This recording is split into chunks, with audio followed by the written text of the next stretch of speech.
On my right-hand side, please speak on the mic as we proceed forward. This time, for those who are going to be providing testimony, please stand up for the taking of the oath. You swear or affirm that the testimony you're about to provide is the truth, the whole truth, and nothing but the truth? Okay, with that, we'll have the town please call the first case. Madam Magistrate, we're going to move the agenda around, so we're going to begin with our evidentiary hearing, which is going to be number 7, Prasad Properties, Florida Investment LLC.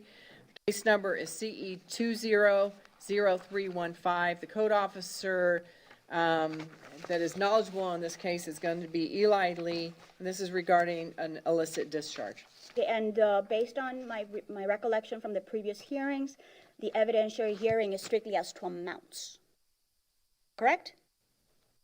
Yes. Sorry, As to amounts. That's correct. As to the amount of the invoice. That's correct. That is my understanding as well, Your Honor. Okay, all right, may proceed. With that, Madam Special Magistrate, we are going to call us our first, do you is there any need to go over any of the background information here? I don't think so, for purpose of it being expeditious. For Mr. Lee? No, from the town, because the town, I can give a brief history of why we're here, or how we've gotten here. That's why I kind of said we're only here for, in regards to the invoice in the amount of $13,097 in regards to costs incurred by the town of Fort Myers Beach to clean the MS4 system. Right. There, that will cut it out. Right. Thank you. Then as our first witness, we'd call David Scavidi. I'm sorry.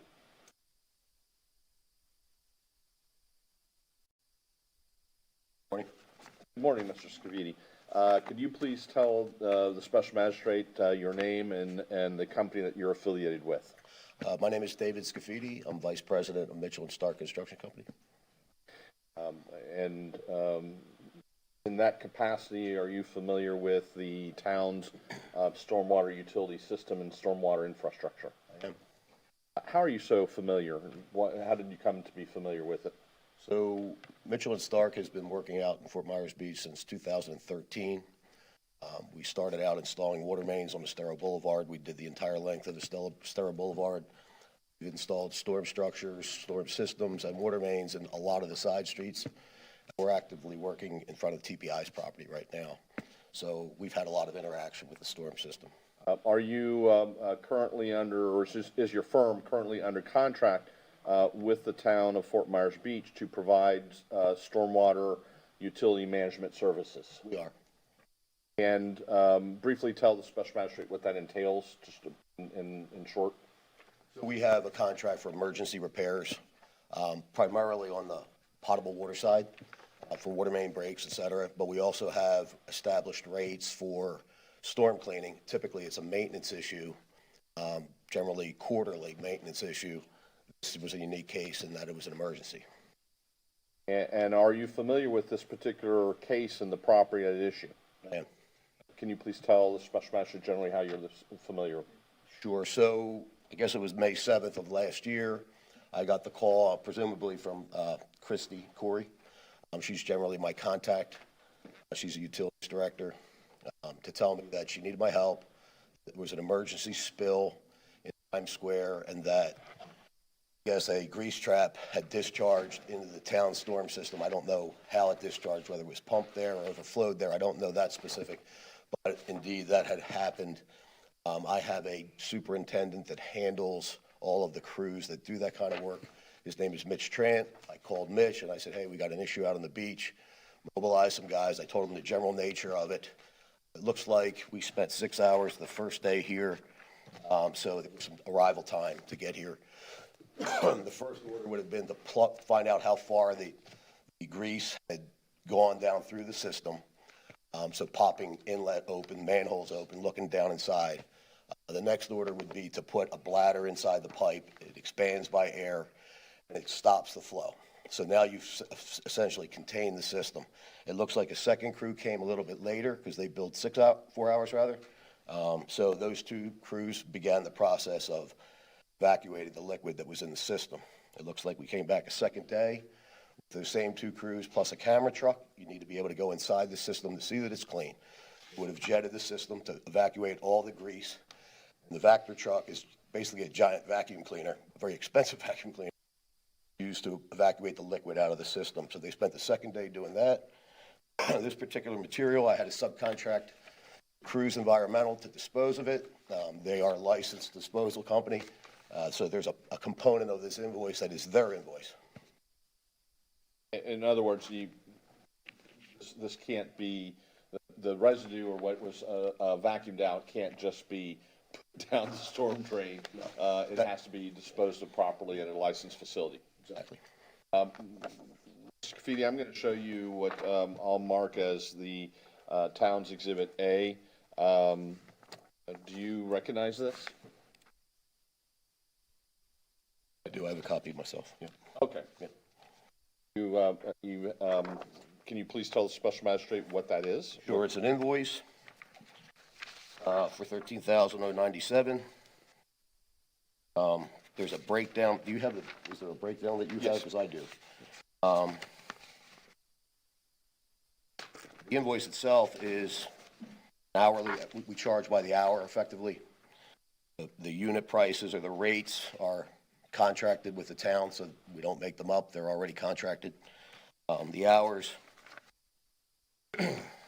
are on this breakdown here. I don't know if you find that, but so it's very specific. Crew 1, May 7th, 6 hours. Crew 2, May 7th, 4 hours, so they arrive second. And then the second day, they work the full 10-hour shift, both crews. So we're all clear, because there was a question asked or raised when this evidentiary hearing was requested. Beyond what is reflected in the invoice, is there any time or any billing there for going to lunch, or the cost of lunch, or is it just for the services that are reflected on the invoice? The hours that the guys turned in. Okay. Those are the timesheets that are attached to the invoice. Correct. And those were submitted in the normal course of business to the town. Correct. Okay. Nothing further at this time. We do reserve the right to recall Mr. Scafidi for rebuttal testimony if necessary.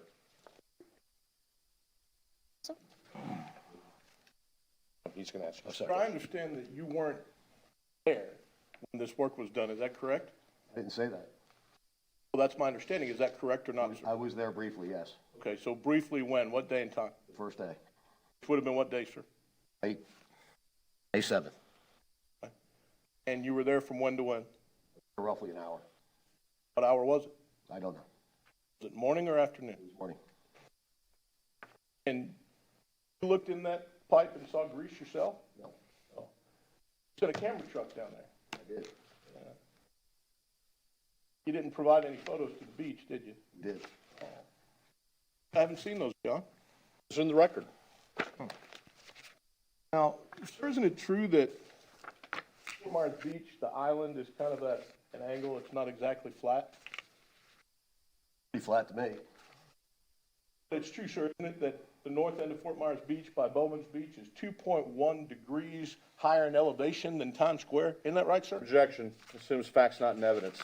Sustained. I'm asking you, sir. Objection.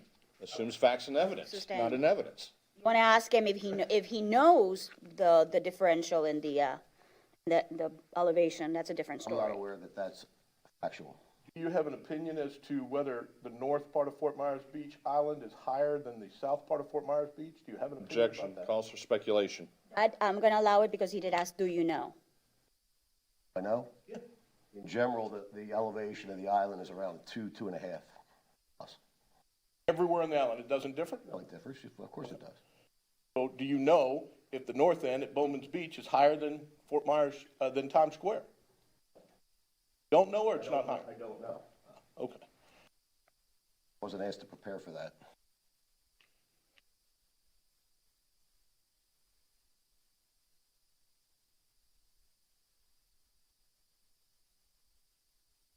When you got there, that would have been May 6th in the morning, is that what you said?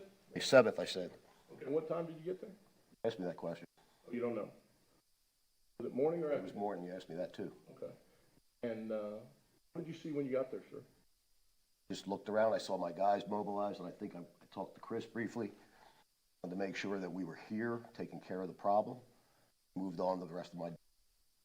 You noted nothing else, you observed nothing else noteworthy? Thank you. I have no further questions at this time. Witness? Did redirect? No, nothing. Next witness? We call,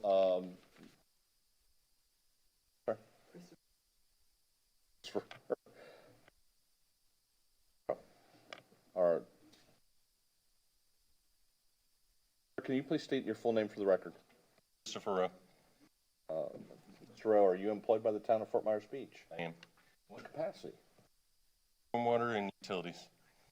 Are you familiar with this particular piece of property? Yes. Are you familiar with the circumstances in which we're here for today? Yes.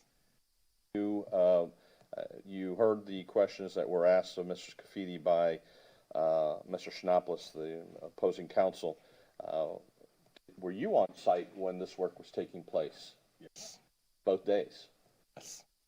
You observe grease in the system? Yes. The pictures of the manhole were taken by me. And remind the special magistrate that that evidentiary hearing's already taken place. So based upon what you observed and the invoices that were submitted, was the work done by Mitchell Stark reflected in the invoice that was submitted to the town? Yeah. Anything further?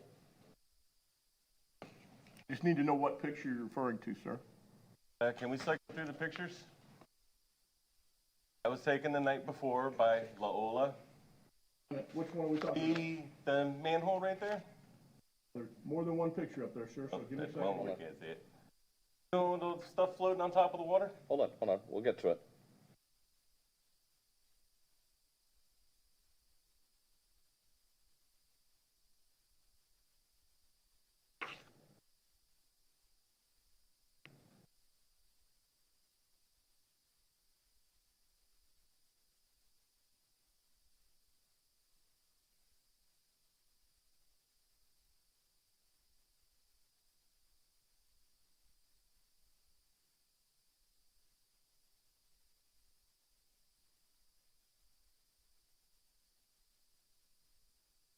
That's the best you can do. Let's That's the best just, you can do. it's the seventh photograph. But we've got- Excuse me, wait, it's the seventh photograph on the slide, next to last, on the bottom. That's the photograph that we're talking. We can provide an actual blown up for you, Mr. Schnaplis. This is fine. Okay. So, sir, that picture that Mr. Herron just identified was the picture you were talking about, correct? One of them, yes. And that is where? I can see the drain, but I can't see the surrounding area, so I can't place it. Where is that? That is in the center of the Laola seating area. Right. And then if I were to go south from there, there'd be one more at the end of Times Square? Yes, out past the Ballards right there in the turnaround and parking area near the bus area, yes. And the brown stuff on top you're saying is grease? Food grease, right? It came from the grease trap, it's whatever, whether it's food grease, cooking grease. So, make sure I understand this. That is the storm water drain system that we're looking at, correct? Yes. And so that handles storm water runoff, including the runoff from any cars that park on the street or parking lots, towels that are left on the street with grease on them. Objection, assumes facts not in evidence. Sustained. That area Hold on. that you're No, referring to. hey, she sustained the objection. That's, grease comes into that storm system from many places, correct? Objection. I'll allow it. Times Square is isolated. So the only grease that comes in there is from the restaurants to that storm system? That area is isolated, yes. Testimony, there's no other grease that enters there. To my knowledge, Okay. Is it your testimony that all that came from the Sunset Grill and no place else? my knowledge, yes. Okay. You see, sir, if we back up one picture, you see there's some cones there with some sand around some water? Around the grease? Yeah. Yes, sir. Was that there when you arrived? That was there at a later point, yes, but when I first arrived, no. Objection to this line of questioning. It has nothing to do with the cost that was incurred. We're now going back to the evidentiary hearing, I mean. I'll allow it, because there is some questions that I have along those lines, and it does go to the invoice, so I'll allow it. Sir, what day and time did you arrive at the scene? 7th at probably about 7 a.m. On what day? 7th, the first day. Okay. And so, when you arrived at 7 o'clock, that sand was not present. Is that your testimony? No, not at the time, it was not. Okay. And so, did you see somebody put that sand there? That was put there later on while I was away on a different call for another stormwater item.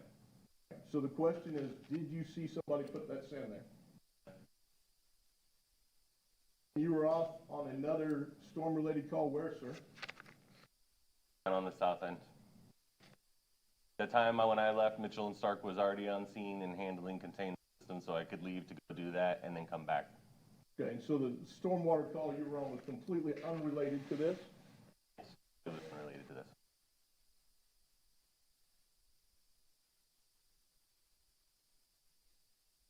When you came back, what time did you return? It was probably about 9 o'clock, and then I was there for the rest of the day. So at 7, when you got there, the sand wasn't there. What time did you leave, sir? Probably right about 8:15, somewhere in that time frame. So we know at 8:15 the sand wasn't there, and when you came back, what time was it? Question answered, and the town will stipulate that during the time frame that the employee wasn't there, the sand was placed. I'm sorry, John, did you want to take over my case? No, I'm just trying to expedite the processes. There was an objection. I'm gonna allow it.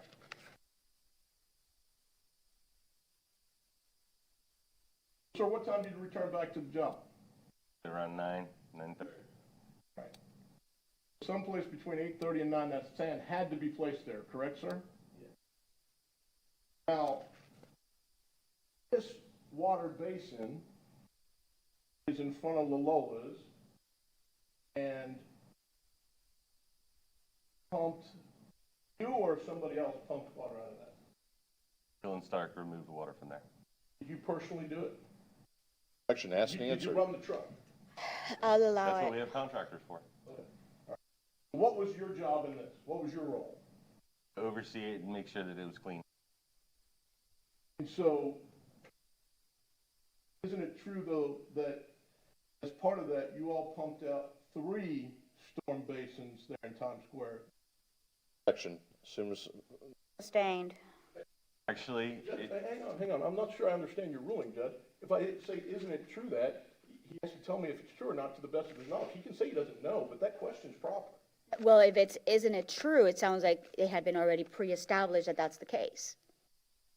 As opposed to his knowledge regarding. or presenting testimony from a Thank witness you, that John. I didn't think you were a judge. I am making my record clear in Guys. case for appellate review, Mr. Shinopoulos, just as you You want would. to make your record clear that you can't behave, go ahead. I'm good Guys, with that. stop.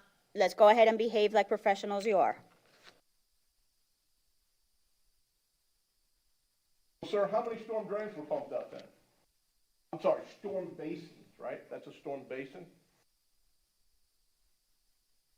Lola, PTO, Placa, Clock, EQ, 5. All 5 of those water drains by this grease from that beach, from Sunset Grill. It floats along the surface of the water, and as the system under there percolates, it allows the water to flow back and forth, contaminating the entire system. To your knowledge, sir, does water flow uphill? Sorry?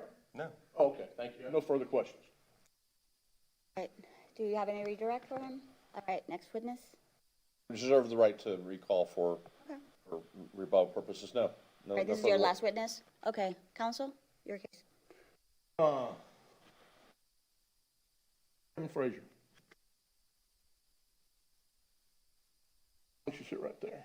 Or stand right there. Well, you're gonna have to have the mic. We need a mic, yeah. Can I talk to a mic somewhere around here? I'm loud and obnoxious enough that I don't have to have one. I could be Hold a little loud and obnoxious. Surely you're not. The record.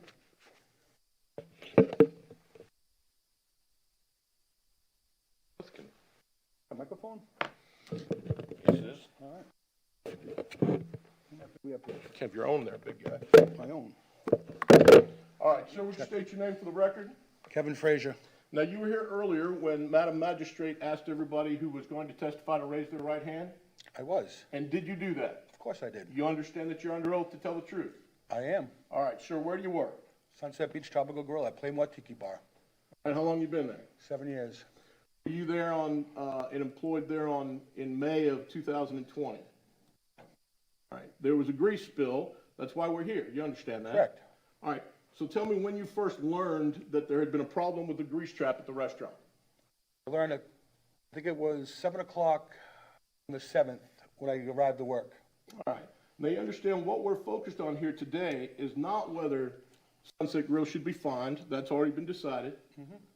Not whether they should pay this cleanup, but whether or not the cleanup was necessary and was proper to be done in charge. You understand that? Yes. All right. So, I'm gonna sustain it. I was very clear that this was regarding the amount. well, correct, and that's what I was driving at. You understand we're here to determine the cost today? Yes. All right. So, what did you see when you first arrived? Well, first tell me what date and time you arrived. It was the 7th at 7 o'clock in the morning. All right. Did you see anything when you arrived that needed to be cleaned up? I actually did. All right, what did you see? I saw, let's see, one with the cones around it, with the sands all around it. All right, hang on, let the record reflect what we're talking about. 1, 2, 3, 4, 5. Number 5. And we start at the top left, counting 1, 2, Right, 3, correct. 4, 5. All right. Go ahead, tell us. Well, when I arrived, sand was there. It was around the puddle of water there. And, So that's actually picture 6 then you're talking about. It's the second picture from the left on the bottom row. Right where the sand is. We can't talk at the same time, so the record's Okay. clear. All right, I just want to make sure the record knows. We're talking about the second row of pictures. We start at the left, it's number 2 in, to the right. Correct. All right, and it has cones and some water. All right, go ahead. I came in and I noticed it. I walked into the restaurant, punched in, as I do on a daily basis, and went back outside, and I believe it was Eli that showed up. And he said to me, he goes, we got a problem here. Let the record reflect you mean Eli Lee, who's an employee of the town. Yeah. Okay. Yeah. And he said to me, he goes, we got to clean this up. I said, no problem. I said, I'm going to call a couple of guys. He says, you got an hour to clean it up. I said, can I do it in 2 hours? He goes, you don't have 2 hours, you got an hour. Right. I said, okay, no problem. I called 2 of my workers. I had them there immediately. Okay. We put more sand down. We got it all up, cleaned it all up. Another one of his workers came in and, I said, I have a power washer. Would you like me to power wash? He said, that would be perfect. I said, okay, because we're going to clean this all up. No problem. I got the power washer out. So in the meantime, me getting the power washer out, I took one of his workers around my building to show him where I discard all my oil from. My oil goes into a tank. What kind of oil are you talking about? Fry oil, any oil that is, Special Magistrate? I would object. This is going to go, Judge, if you'd allow me some latitude, this is going to go to what needed to be cleaned up. That's not the issue. Well, The issue I'm is, gonna- what is the cost? I know, I'm gonna allow it because I think there's still a question of fact about the extent of the cleanup that was attributable to this respondent. I have 250-gallon tanks. One is good oil, one is bad oil. Everything that is bad oil goes into that tank. I have a company, comes into the building, pumps it out, takes it wherever they take it. I don't know where they take it. What does bad oil mean? It's oil we don't use anymore. So fryer later oil, any oil. Our fryer, everything is contained, 100%. Want to go over there and show you? I can show you. So, but, Actually, I showed one of your workers. but let's talk about the grease trap. right? So there was a leak. I mean, the grease trap did seep. Right. All right, so the question is, what was necessary and proper about the cleanup? So when you arrived there, what did you see that needed to be cleaned up? I saw this picture here, where the sand is, that it all needed to be cleaned up. So I did. I called two of my workers. I had them come over. We cleaned it up. And then, and I was told I wasn't gonna get a fine. If I cleaned up within 1 hour, I was not gonna get a fine. But what we're really at is, what was necessary and proper for cleanup at that time? That's what I'm focusing on. But I just cleaned it all up, put sand in there, bagged it up, and disposed of it. How long did that take? That took me about, I wanna say about an hour, maybe less than an hour. Maybe because, yeah, I only had an hour to do it. Okay, so when you were done with that hour, tell me, what did it look like? What still needed to be cleaned up when you were done with that hour? That's what I wanna know. When I was done with the hour, maybe just a little bit of pressure washing and it's clean, just cleaned up a little bit, and that was about it. Did you But I look- was told by one of the workers to pressure wash this. Okay. Action, hearsay. Allow it. When, did you look, the picture on the bottom row, third from the left going right, is a picture of a storm basin, is that correct? Right. All right, you heard the other witness talk about where that's located. I did. Did you look in that storm basin yourself at any time on May 7th or 8th? No, because I never saw it open. I didn't look in it, no, it's another restaurant. I didn't go over there, but I never saw anybody actually open that storm drain up. I was there from 7 o'clock probably till, I wanna say 11, maybe, I was there the whole day, but, going back in and out because, these guys were running around and doing whatever they do, I don't know. Did you look in any storm basin drain? No. And when you finished moving that sand, Uh-huh. was there anything left to clean up there? No. Thank you. I have no further questions of this gentleman. Just so we're clear, you are an employee of the property owner that's being. I am. And it is your testimony that you did not inspect any of the stormwater system that we're here discussing today. I didn't inspect any storm drain. I didn't think that was my job to inspect storm drains. Thank you. Nothing further. I have a quick question. How, you mentioned 2 barrels on the back. How does the grease get to those barrels? Well, we have a pipe that goes from one end of the building to the other end of the building. So when we fill our fryer up, if you flip a switch, the oil comes in. Okay? Then we have another switch that takes it out.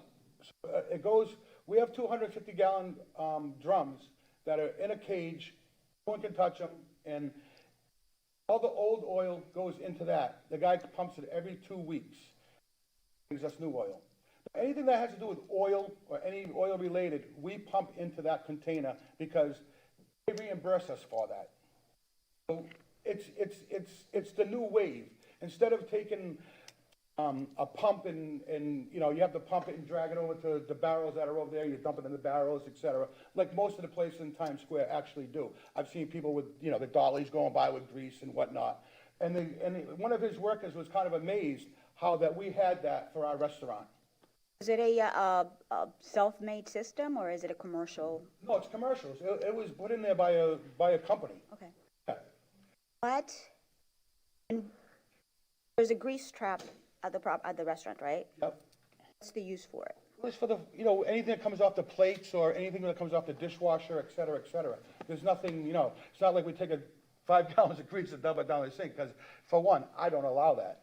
You know what I mean? I'm a very adamant person. I'm a very, I care about my job and what I do. And I've been doing this job for over 40 years. And, people love to have me work for them because of what I do. I don't allow things like that to happen.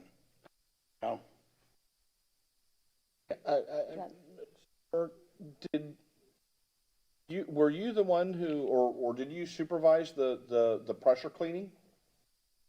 I was there for a brief few moments until one of his workers asked me to go around and show him how our system worked. Do you know where that pressure treated or that pressure cleaning water went? Well, they only pressure washed it for like maybe not even a minute because they said they had to go get socks. I understand. Do you know where the water that was, the resulting pressure cleaning, where that water went? Did it puddle or did it go It into? puddled up Did it go into the They drain? didn't have time to do it. They shut it off immediately, Do you know if the socks were there before or after? after the fact, because they said shut it off, because we're going to get socks. After they got the socks wasn't good enough, they got mats. Okay. So I did everything that the town asked me to do. Understood. After the socks were placed or whatever the mats were, did any other additional pressure cleaning take place on your behalf? So you all pressure cleaned for how long? For a minute. I just told you that. Okay. All right. Further questions? All right, I would call Mr. Joe Orlandini. Sir, were you here earlier when Madam Magistrate asked everybody who was going to give testimony to raise their right hand? Yes, And did you take that oath? yes, So you realize you're under oath, sworn to tell the truth? yes. All right, state your name. Joseph Orlandini, So what do you do for a living? real estate development. Okay? And you have some knowledge about the grease trap there at the Sunset Grill. Yes. All right. When did you first become aware there was a problem? The evening of the 6th, I received a phone call. Okay? And what did you do? I took the information and decided to address it first thing in the morning. Did you do that? Yes. What time did you arrive? Well, what day first? I arrived on May 7th, roughly at 7. All right. What did you see when you got there? The employees of Sunset Grill were finishing cleaning up the sand that is in pics. Just for purposes of the record, as a matter of housekeeping, John, I would start at the top left of that and number the pictures 1 through 4 on the top and 1 through 4 on the bottom. May we refer to them that way? That's fine. We're talking about the Number 2 on the one bottom. in on the bottom. Number 2 on the bottom. Okay. So is that what it looked like when you arrived, that picture? It was almost partially, or not 75%. And did you see the employees there finish a cleanup? Yes. When they were done, was there anything left there that needed to be cleaned up? The remainder of the sand needed to be cleaned up, make it 100%. Mr. Side of the Magistrate, I would object to this line of questioning. I've not heard any, frankly, from any of the witnesses so far, that they're qualified or they're knowledgeable about grease cleanup, or that they're experts in that field. I'm gonna allow it to the extent that he can testify as to what he saw. Well, the question is, You want to do the Fry standard, or do you want to do overgrown? Which standard do you want to do for an expert, John? You tell me, and I'll do it. it's simply that, as I understand the question, was what was left to be cleaned up? What qualifies him to speak to what was left to be cleaned up? If you can lay the predicate. I understand. Thank you for your ruling. Madam Judge, should we use the Dover standard or the Fry standard? We're not using either. I wanna go ahead, and I already said that he can testify as to what he saw. But I want to qualify him as an expert, so which standard would the court prefer? We're gonna go under Fry. Okay. Sir, tell me, you said that you're in construction. You ever built a house? Of course. How many houses have you built? Too many to count. All right. All of them have grease traps? None of the single-family homes that I've built have had. That's right, because they're only where? In commercial buildings, right? Correct. All right. You ever seen one of those? Of course. Ever worked on them? Yes. Sir, Judge, I wanted him to talk about how a grease trap works, qualify him under Fry. I want to let him explain how a grease trap works so that I can show he has more knowledge, education, training, or experience with a grease trap than the trier of fact, which would be you, Your Honor. You can go ahead. I might have 1 or 2 questions afterwards to see if he qualifies as an expert, but go ahead. You might get my questions along the way. Explain to us how a grease trap in a restaurant works. The First, let's start with the sink, all right? So let me set up the example. So I'm washing dishes. The dishes have food grease on them.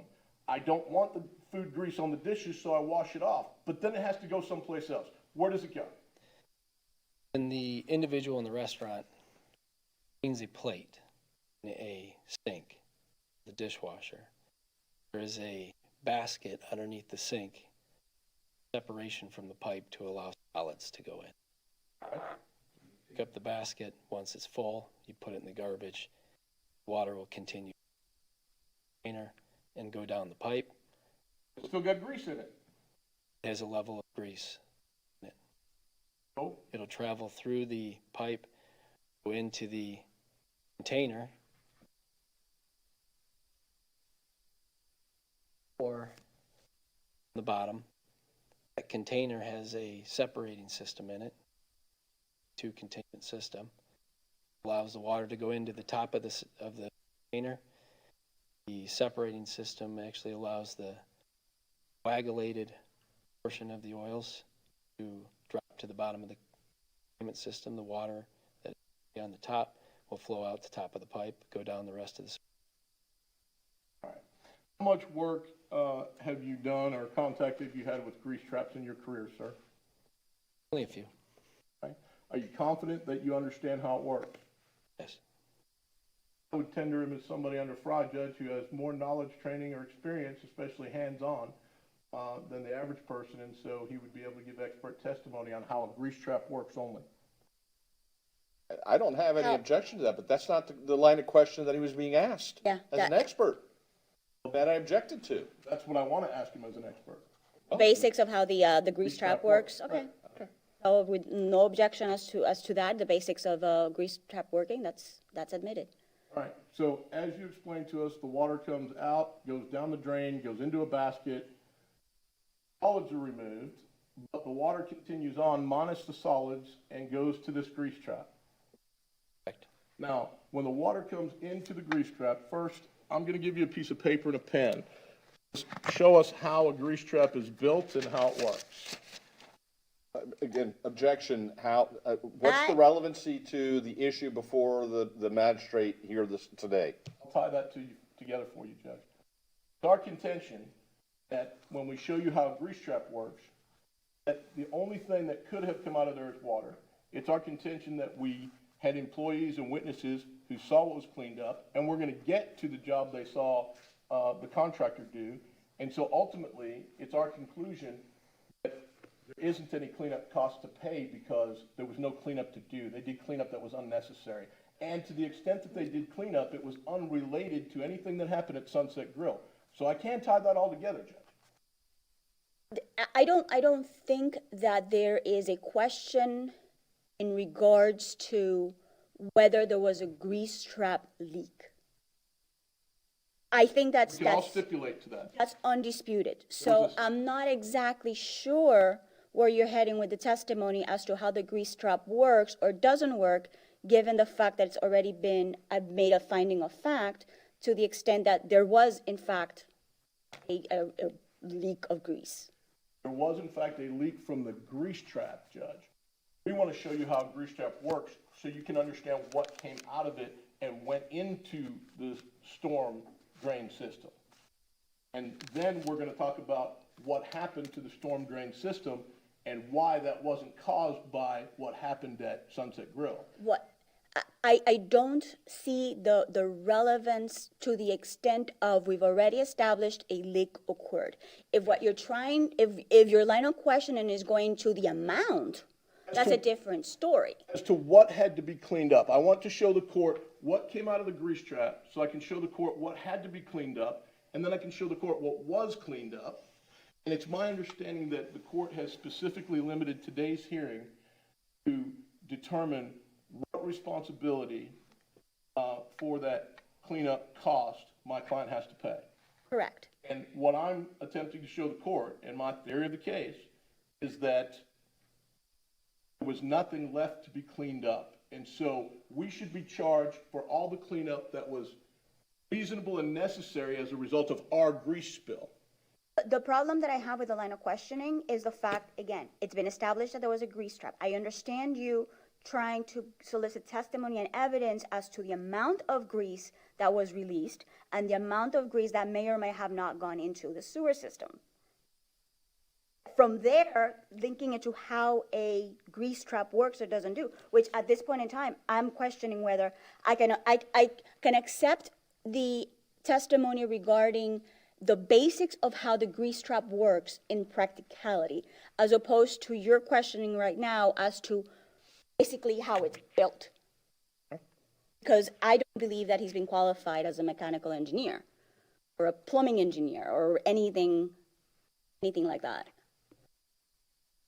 I would also, for the record, add that it's not relevant. The evidentiary hearing as to the underlying violation has taken place. It's over. It hasn't been appealed. 30 days have run. That's binding on all the parties. During the course of that hearing, the town demonstrated to the satisfaction of the special magistrate that the discharge of grease was into our stormwater system. That was the violation. That is correct, but he's allowed to go ahead and question the amount of grease that went in, attributing to the extent that his client would be responsible for. That's why I want to go ahead and bypass the whole engineering mechanics of how a grease trap works and tell me, based on his observations, the amount of grease that was spilled out, and if any of it, and if so, how much, got into the drain line, to the sewer system. I just want to make sure I'm clear. I understand that we're here to determine what amount Correct. of that cleanup should be charged to Sunset Grill as being necessary and proper resulting from their spill. Correct. Okay? I don't see how the mechanics of a grease trap is going to get you there. Okay. Because it's a matter of how much of it, once there was a leak, which again, fact, we've already made a finding of fact that there was a leak, how much of it made it to the MS4 system, if any? Mr. Orlandini, when water comes into the grease trap and it comes out, did you see water coming out of the grease trap at the Sunset Grill on May 7th? No, it was stopped at that point. Did you see any evidence that water or any other substance had leaked out of the grease trap at that place? Yes. And what evidence of that did you see?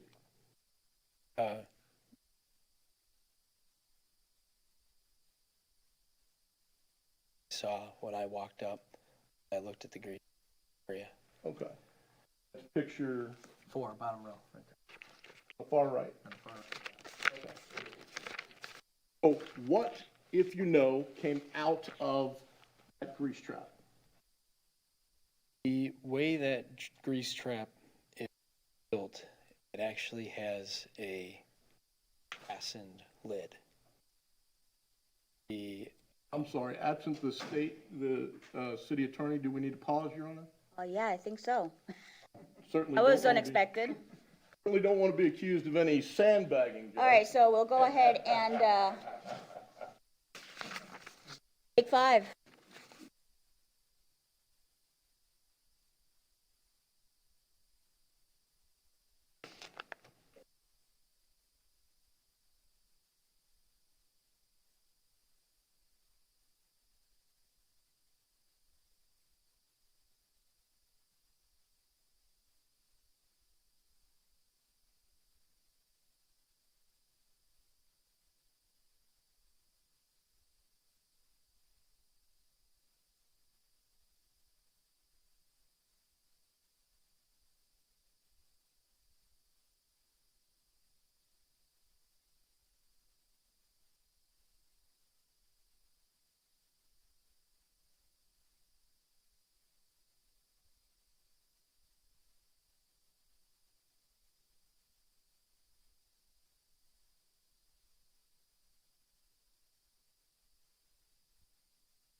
come out, not carry any solids with it. It's mainly only. What came out of the grease trap, if you know? Well, the majority of it is water. In the invoices that we saw, you see that the city presented, none of them say grease, they all say mix. Would, Objection. Sustained. What's the objection? He's going to testify as to what the town meant. What the town meant, I mean, what qualifies him to be a Mitchell and Stark employee? So you think he can't, but he's not qualified to tell you what mix means? He can tell what he understands it to mean, but he can't say that this is what the town means by this. All right, so what do you understand that to mean? mix would be an assortment of whatever they pumped out of that sewer system, the storm sewer system. And it could be everything and anything that was on the ground. It contain grease? Oh, absolutely. It contain a substance that doesn't include grease? Is that possible? Of course. So,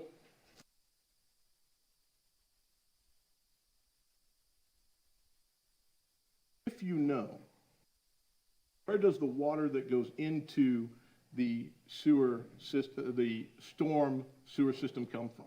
Objection. Allow it. He did ask if he knows. I Answer if you know. object to the form of the question. There's been no evidence, no verification that it's water, Your Honor.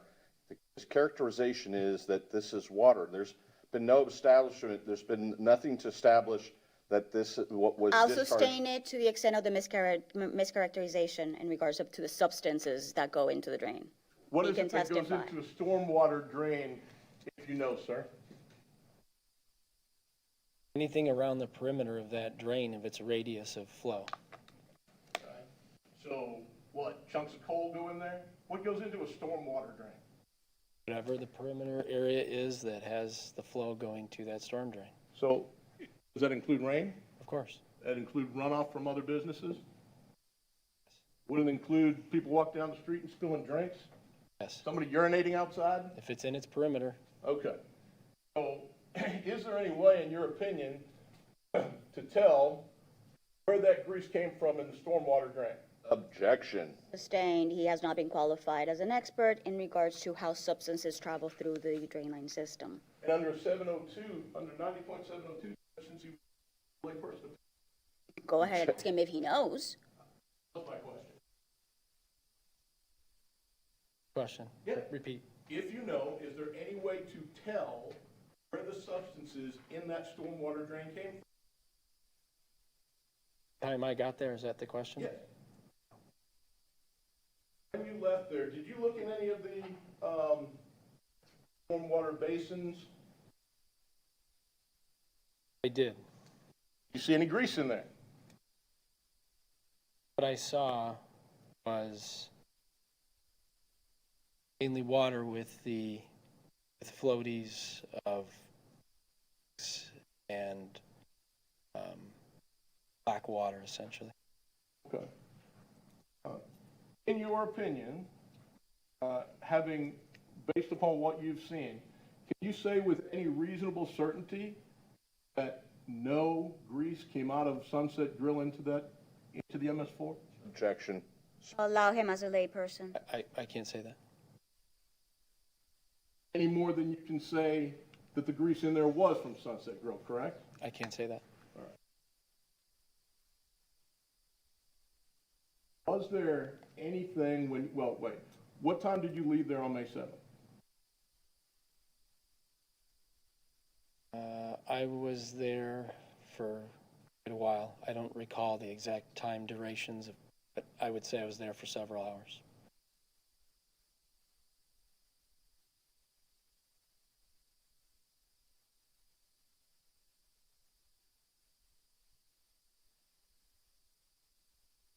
After the employees had finished and before the contractors got there, did you personally observe the scene? Yes. After the employees finished and before the contractor got there, Was there anything that needed to be cleaned up, and if so, what? Section, lack of foundation. So, after the employees finished, sir, you were on the scene? Yes. What did you see? At some juncture after being there, when everyone had noticeably finished what they were tasks were to do, the Mitchell and Stark pump truck showed up and backed up to the catch basin in the roadway. And did you see them pump water? I did. Have you reviewed the invoices? I saw them. Do you recall how many gallons of water approximately that were pumped? I wasn't monitoring how many gallons. Did you total them on the invoices? When I saw the invoices and they were presented to me, I did total them up. And so the city represents that how many gallons of water were pumped? 20,200.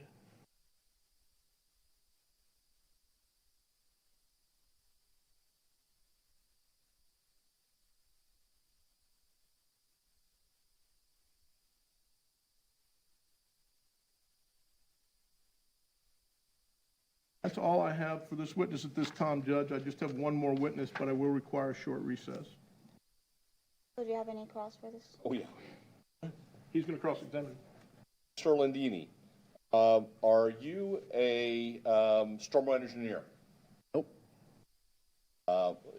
Were you here when the Sunset Grill employee testified? Just before you? Yes. Did you hear his testimony? Yes. Do you recall him saying what the system was that overflowed? Yes or no? I listened to his testimony. I remember every word he used that pertained to that system. And you correct me if I'm wrong, your recollection, his testimony, as I recall, if I'm wrong, correct me, is that the system that overflowed is the system that maintains the grease for frying. You recall him testifying? Someone comes, fills up one side, it pumps into the fryer, and then gets pumped back out into the second container? That's not what I understood, actually. What I heard is that the question from the employee about the grease, because they were making sure that it wasn't the grease that is in the containment system. So I So clearly, you don't know? no, I clearly understood the question, what his answers were pertaining to that question. And I got a clear understanding that there were two distinctive different containment systems. Didn't he not testify that that's what overflowed? That's Objection, not, asked and answered, no, badgering. that's not what I heard, not what I understood. I'll sustain it. There is a container, not of water or a mix of water, but a container that is at the Sunset Grill that primarily contains grease, correct? There are two different systems, and what I heard was clear that there are two different systems. And it's possible that one or both may have overflowed. That's not what I understood in his answers. That wasn't, I'm asking you, it could have been either one of those systems. Do you know for a fact? Can you prove that it was the grease trap system Objection to that form. He's not required to prove anything, Judge. I'll Well, sustain. from my visit, it was,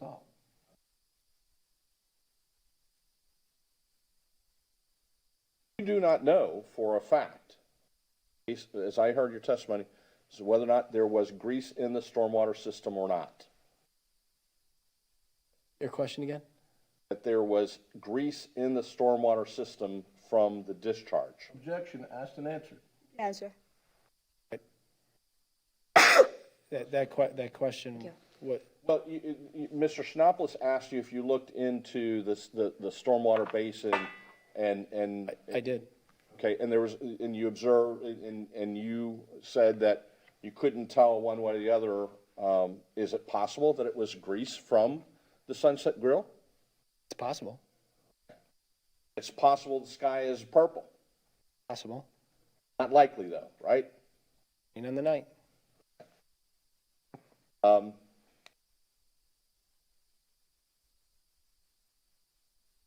Did you ever speak to anyone at Mitchell Stark regarding the invoices, or anyone at the town regarding the invoices? not about the invoices, no. And you don't know what the cost of discharging whatever water was pumped out, what those charges are, other than what's reflected in the invoice? I'm unaware of pumping costs. Are you aware of what it costs to place the bladders that the town witness testified? I didn't see him go in. Are you aware of what that cost is? Are you familiar or knowledgeable about what it costs to operate a vacuum truck? I have no knowledge to a pump truck cost. Are you knowledgeable as to what it costs to operate a TV truck?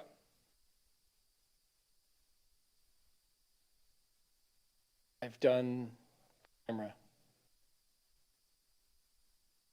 I have some.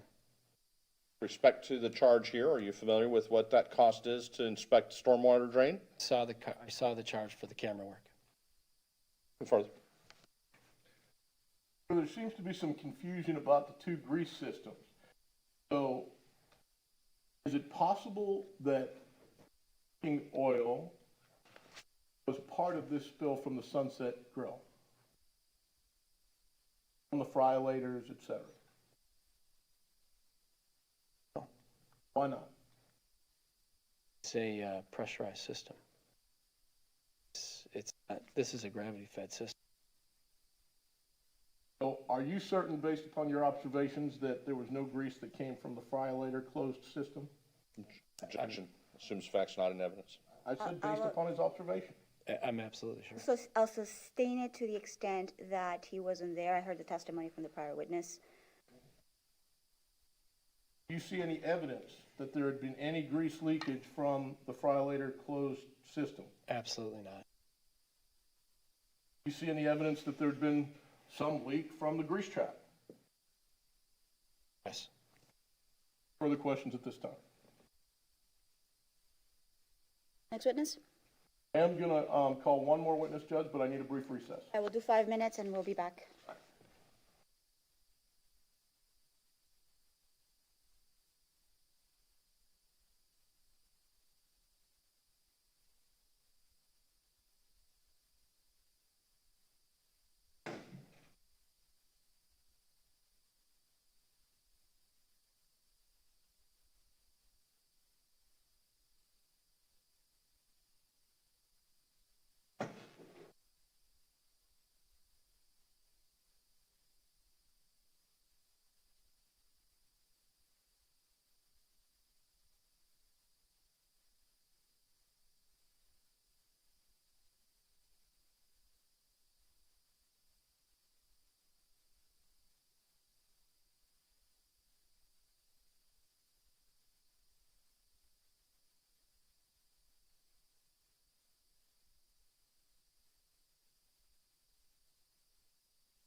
I got you. I'll ask you about that. I got you. Right, exactly.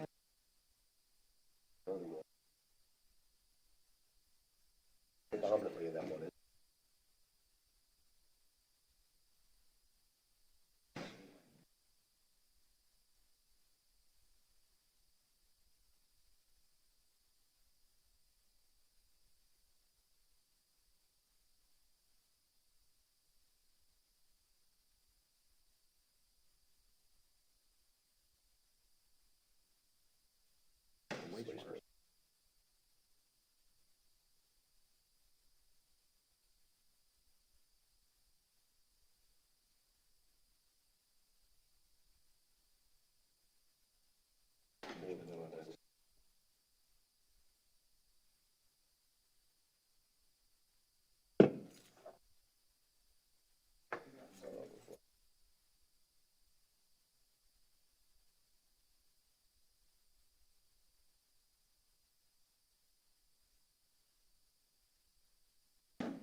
Oh, yes.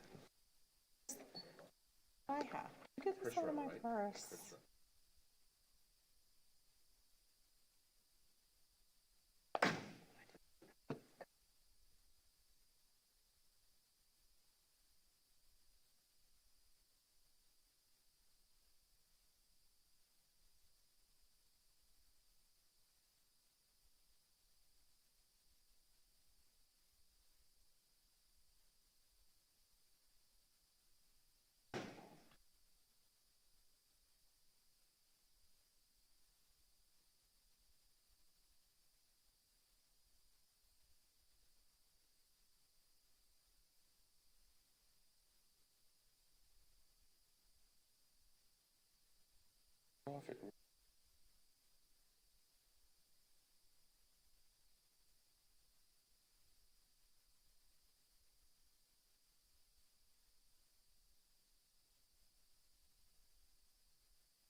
I think so.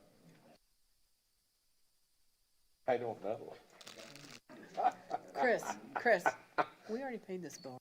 This bill's been paid, right? Okay, it's been paid already. It's a Check black hole, clear yet? it's a black hole up Does there. the check clear yet? Oh, that's hilarious.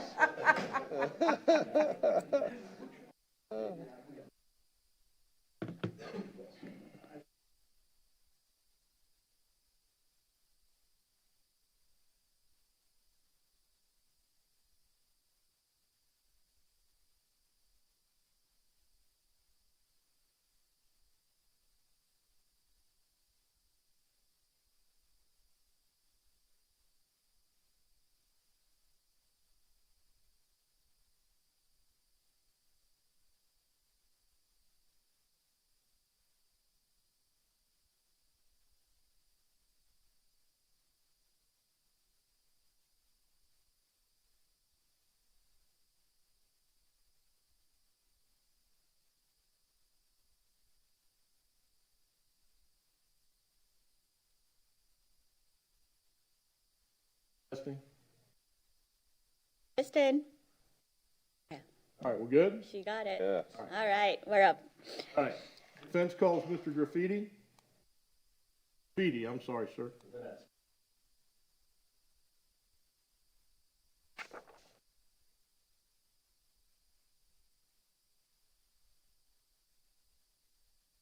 Yeah.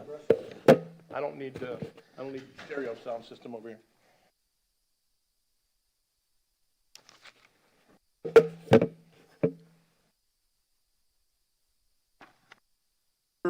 You realize that you're still under oath?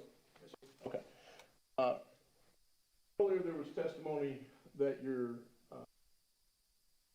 added up. Well, let me ask you this. Water that you pumped was from the storm drain basins, am I using the right term? So the basins are connected by pipe. Right. It's a system. Okay. Effectively, it's a, The basin is where you go in to start pumping on the system? you could call it a catch basin, you can call it an inlet, there's a lot of terms. But there was some bladder put in there, what is that? No, I spoke to that. Didn't invoice for bladders. I'm not certain that we did put bladders in. In some way, we contained it. I may be able to speak. May want to revisit my bill. Large enough, huh? Well, how was it contained, you don't know? No, Chris? Dave, I think you're the one, you're the one. Okay. He's If you don't asking know, you. that's Okay. fine. You No. can say, I don't know. I don't know. Say that the catch basin, a system that Correct, which may not flow by gravity. They could be flat.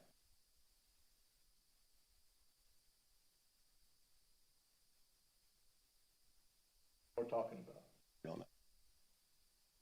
Anybody in your organization know? Somebody might, if they can remember back a year ago. Is there a standard that's used for those pipes? We've, Objection, the relevance to the issue of the cost. I'll allow it, but very limited. Get to the point.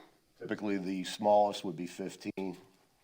15 what? 15 inches diameter, ID. 24, 30, 36, 42, 48, it graduates in those increments. You have no idea what size pipe is here that we're talking about? I could guess, All right, go ahead and get it. I would venture to guess somewhere between 18 and 24. Believe that your employee here knows a little bit more about the pipe sizes, et cetera, than you might? Pointing at Chris, he's not my employee. Oh, I'm sorry. The city's employee. I don't know. Well, Judge, I'll stop with this witness at this time and call the city's witness. Okay. You sure you didn't have any questions?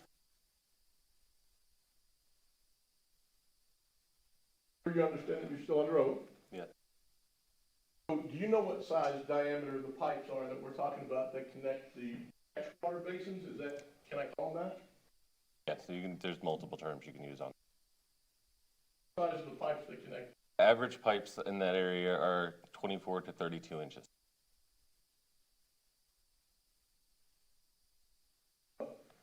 What was this bladder thing? Is that Bladder, yes, it did. It's basically a giant rubber balloon that we stick in the end of the pipe, and it is filled with air. Block all edges of the pipe, so it allows nothing to go past it. you shut off that pipe?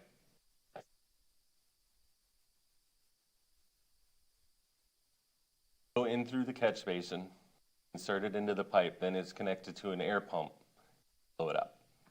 Like an airbag that shuts off the pipe? How many feet into the pipe do you go to do that? You can do it right at, it depends on the size of the plug. Some are longer than others. Most of the time, it's just past the opening so that as it expands, the end of the pipe doesn't rupture the balloon. Makes sense to be sharp. Is that what happened here with these bladders? Because that bladder was installed across from the Lee-Tran stop. That is the exit point. I'm sorry, sir, I don't know where the Lee-Tran stuff is, so help me out. You were facing Sunset Grill, you've got building right here, and then there's the island where the crosswalk is. Yes, sir? There's a drain right there. We removed the drain, we installed the plug there. About how many gallons of water did you pump from there? That would be information that Mitchell has. You did testify earlier that you went to four others and pumped, right? And did you put bladders in those too? No. It was blocked from crosswalk area at that one area to allow the water not to exit. Okay, so bladder in, what, the Lee-Tran? It's probably the easiest, either that or crosswalk, but yeah. Put it in the crosswalk basin, off that airbag, stops anything else from leaving the water system. Leaving or coming in. What is it that you're pumping out? Where's that water coming from that you're pumping out? That's the water that is contained within inside the system. In this case, it would be the water that was still in the system in the Times Square area. Here's what I'm confused about.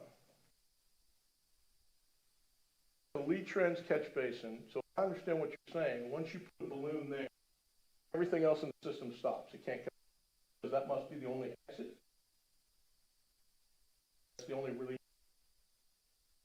Well, it goes from there and then actually separates and goes across Arrow Boulevard and down along the outside of Times Square. That is the access point for both of those exits, dual system. So those pipes the same size, 32 inches? No. There's one, it's a 15 that goes underneath Estero Boulevard and crosses over. And I believe the one that goes down along the side of Times Square, yes, I believe that one's the bigger pipe.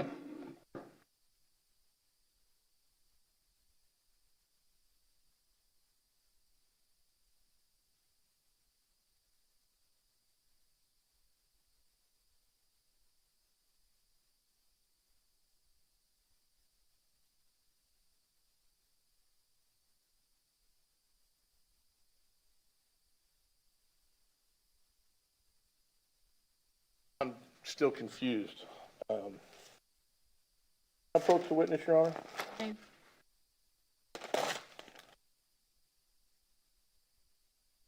I'm going to hand you a pad and paper and just tell me a little diagram. I'm not that bright, so. Okay, what is it you're wanting to see? So start with the crosswalk catch basin and just kind of show me where everything is. Okay.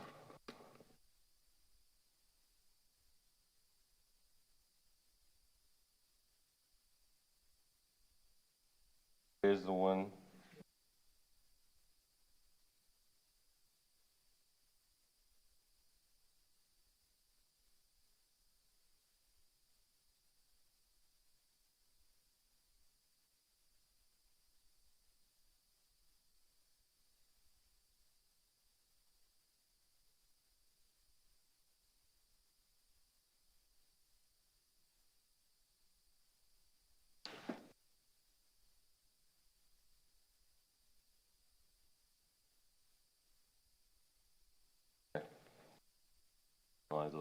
Okay, so here's the Lee-Tran stop. This is where we installed the bladder. Just From write this LT point- there for Lee-Tran, so we Yeah. know. Okay. From here, the pipe continues to go across OSC. Also, a secondary one goes down along outside edge of Times Square. We placed our plug right here to block. So this line, This is the parking area. That's going to be the best way to describe it. It goes from there to Ola, Plaka, and a little further down there's the clock. Now at the clock, so it am I, goes hang on, over. I just want to make sure I understand. Am I correct in saying this is going north, this direction? Here is north on your drawing? That would be actually probably be east. So that kind of puts the bridge over here, right, if we're coming across the bridge? And Carlos to the bridge, coming over to the island? Let's see. Maybe it's west, because north is the bay. It's northeast. The bridge Why don't we would be, just put the bridge on, then we'll kind yeah, of, the bridge would be up here. coming where to the island? Yes, coming down this, and it wraps around here. Yes, So when you shut it off here. yes. I'm just still trying to figure out, kind of orient myself. Where's the Sunset Grill? Sunset Grill, if we're going, okay, so here's, let's say this is Sunset. That's parking lot is, Yeah, Sunset's parking lot would be right there. At least that's one driveway, and then the other driveway yeah, would be, I just had to orient myself. Yeah. Okay, so you put the bladder in at the crosswalk here. yes, That stopped the water flow from coming out from where? to, Objection, Cross. asked and answered. I'll allow it, because it seems like he's struggling to go ahead and understand okay. the, From this point, it goes across Well, no, no, no. Estero Boulevard. You stopped it here. Where Yes. did you stop it coming from? It traps anything in this system, in Times Square, in It there, stops it right here. yes. It also allows, as the tide comes up, no water to come further. So no water's coming out of Times Square, basically, in the storm drain anyway. No water's coming in from the time you put that bladder in. Yes, And that was on May 8th, right? no, May 7th. At what time? About. What time do you think you guys? I don't know for sure. He might have a time frame on their time cards to show exactly when they got them. Can we say it was the morning? Yeah. Okay. Now, when you put a pump in here to start pumping water, where's that water you're pumping out coming from? Actually, if I remember correctly, the initial pump out came from this one. In this little blue parking space, here's our ballards. So this is the one right by, This is the one we started at. by to my Sunset knowledge. Grill. It's, well, across from their driveway, but Okay? I got you. So we started here. Now, this has been blocked yes. and you start pumping here. It will suck the water out of here. These pipes are 32 inches, In 24 to 32, yes. and how long are they? Hard to say without What would your exactly. estimate be? I believe I remember saying, I think about 800 linear. It's hard to tell. And about here? No, that's 800 linear feet for most of it. But like I said, without actual drawings, it's really hard to tell. That's an estimate. Yeah. Thank you. Excuse me just 1 minute. before we get at the train of thought, it sounds like you had a containment here, and the pump is going here. So it's basically taking the water from between the pump and the bladder. Okay. And as we continue to suck out, it lowers the water in the entire system. Now, as you can't do there, we move from inlet to inlet. So as you're starting to suck it in, you go to the next one, suck it out, and go to the next one. How, is that the 700 to 800 linear feet you're talking about, the span from the bladder to your first point of vacuum? From the first point, that would probably only be, What I'm trying to get is, if we are starting to pump here and your bladder is here, what's that distance? I'm gonna say 20 to 30, 30 feet? roughly.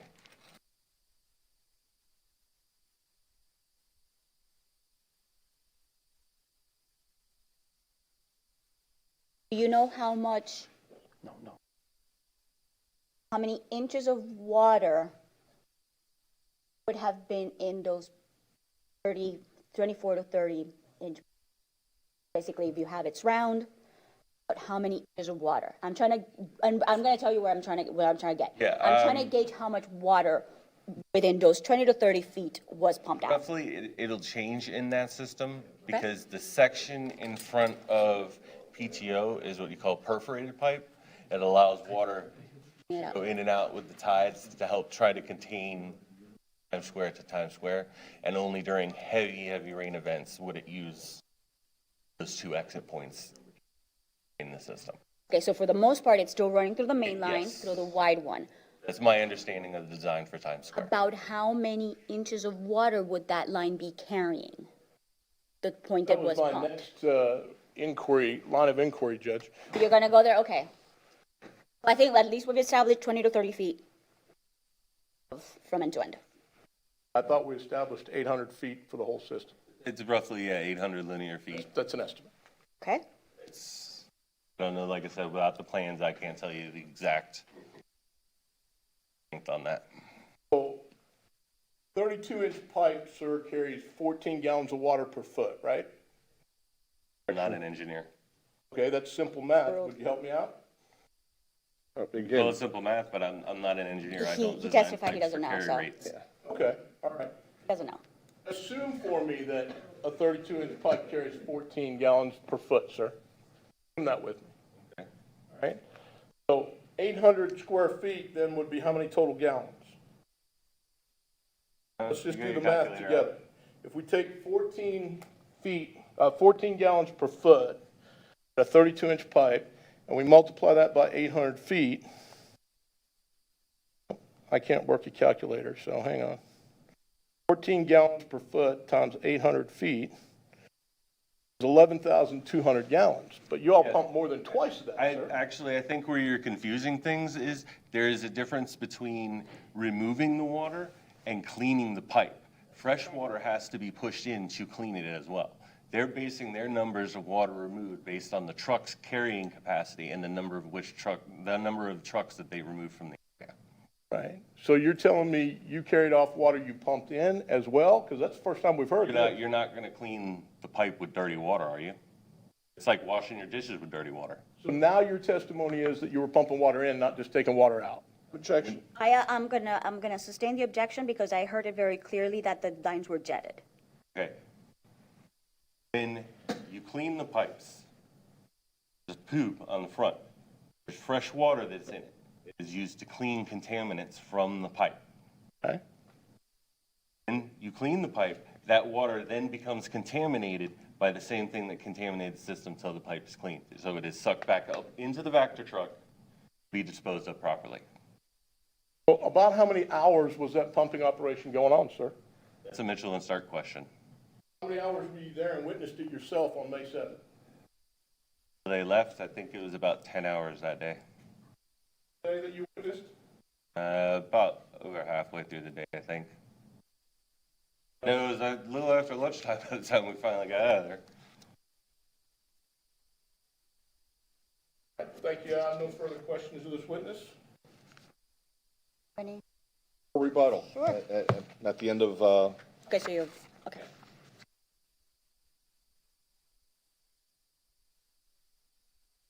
So any additional witnesses? Just give me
All right, Judge, I'll recall Mr. Orlandini and then I'm done.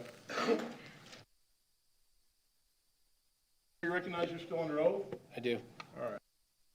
When you arrived on May 7th, you testified earlier that you observed some evidence that there had been some leak or seepage or something from the goose trap at the Sunset Grill. Is that correct? Correct. All right. Based upon what you saw, do you have any way to estimate how many gallons might have leaked out of that trap? Well, first, how many gallons is it? The tank is roughly a 250-gallon tank. Based upon that information, coupled with what you saw, do you have any way to estimate how much leaked out from that trap? Action. I'll allow it. Let's see where he goes. With the sealed lid, ability for it to keep out, duration of time that it's out, no more than 100 gallons. No further questions. A question from you, Mr. Orlandini. Know how much, question, do you know how much grease got into the city's stormwater system?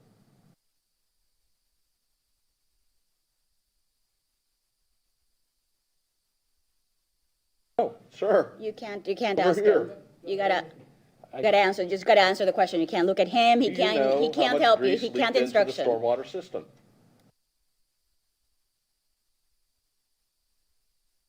If you don't know, that's a perfectly Well- fine answer too, but The material coming out of that pipe is a high percentage of water.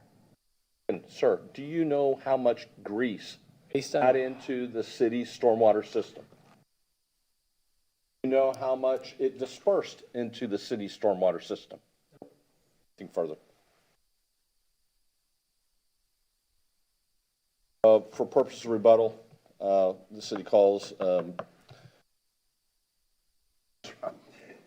Chris, I'm so sorry.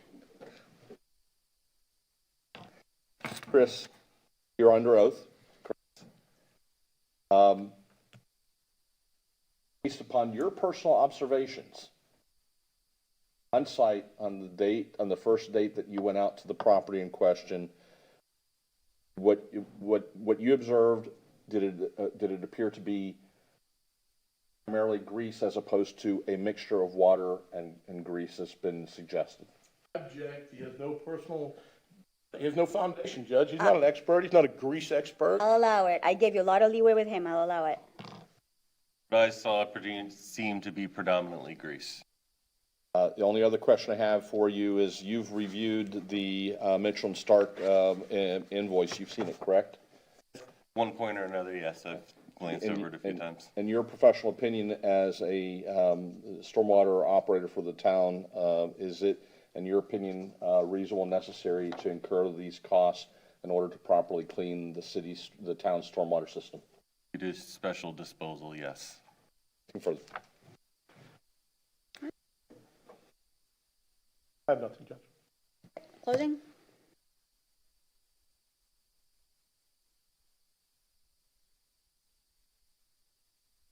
Madam Special Magistrate, based upon the evidence testimony presented here this morning, there's been no evidence introduced to contradict or otherwise state another number, an alternate number than what is presented in the Mitchell and Stark invoice.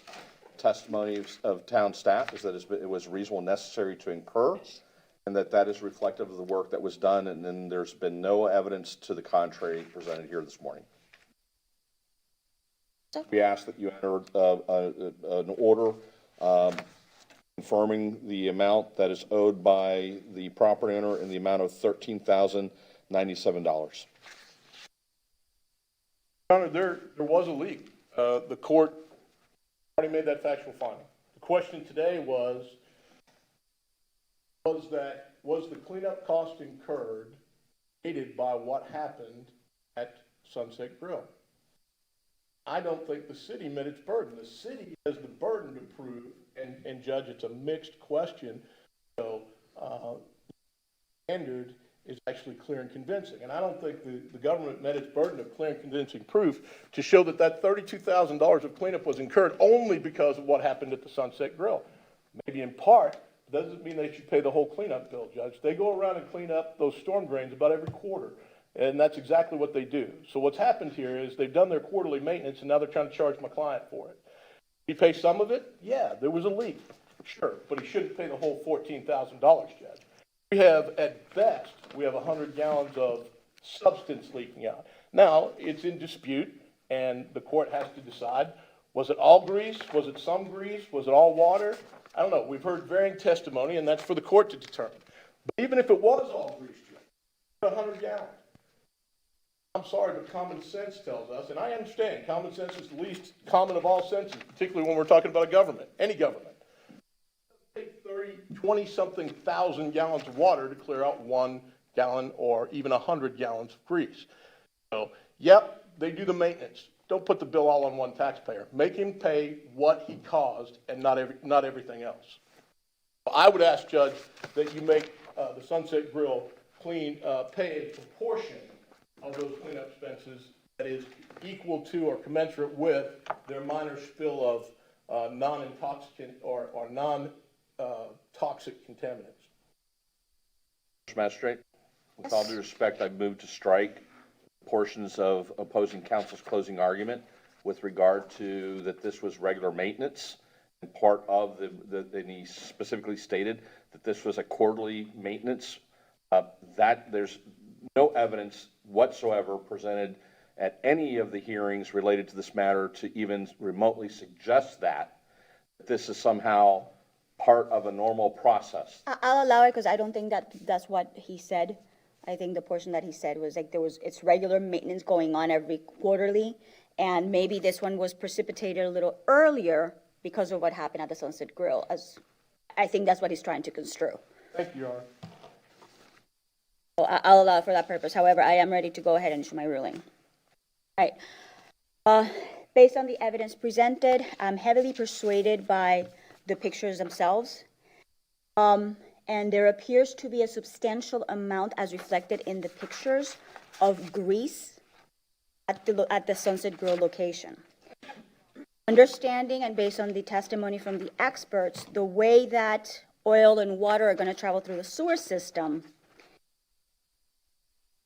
I understand that the grease is going to disperse quite rapidly through the entire system, and that those amounts need to be pumped out, the line jetted. I think that's based on the pictures, based on the evidence presented, and especially I find very persuasive the city workers' testimony in regards to the process of having to clean out and isolate such a large system in order to remove the spill that has, without doubt, came from the Sunset Grill. Based on that, I am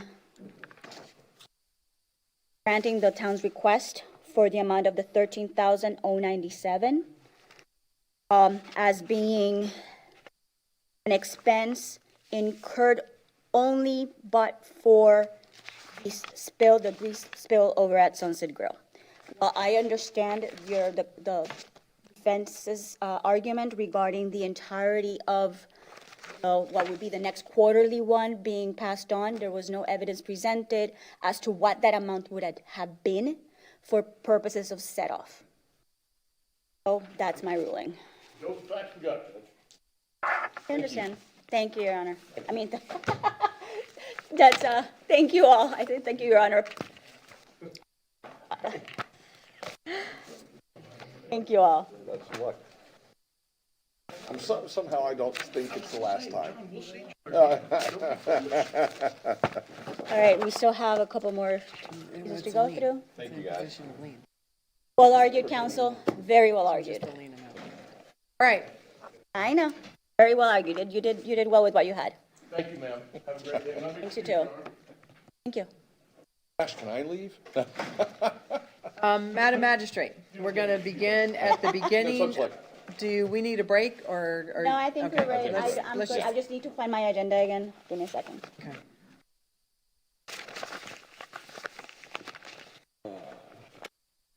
is going to go pretty quickly. As soon as I find my agenda. We have nothing but staff in here at Got the it. time.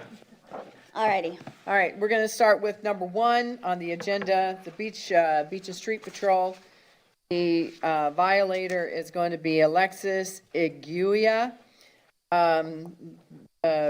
Citation number 709-60256. This this matter is going to be presented by Base Officer Todd Sears. Officer Sears, could you please state your full name for the record and your position with the town of Fort Myers Beach? Todd Sears, Beach and Street Enforcement for the town of Fort Myers Beach. In that capacity, you're responsible for enforcing the town's parking regulations within the town. Yes. Are you familiar with the citation number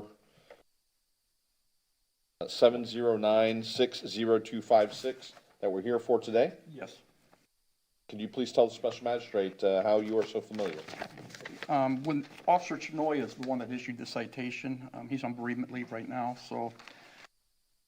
Based upon your review of the file? Yes, sir. On Sunday, April the 11th, at 1:25 p.m., Officer Chinoy observed a vehicle parked in space 18 and that it had not paid for the parking, so he issued a citation for expired overtime meter.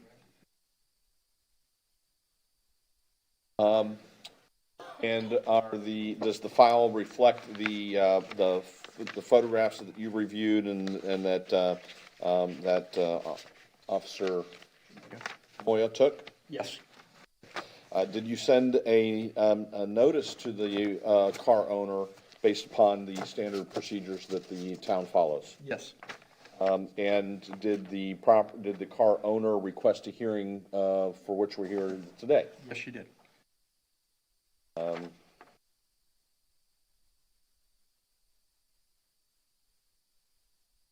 Based upon the photographs and the information, what is the fine that the town is requesting at this point in time with regard to citation 709-60256? Town asked for $35 for the fine and then $175 administrative fee. Nothing further, Mr. Magistrate.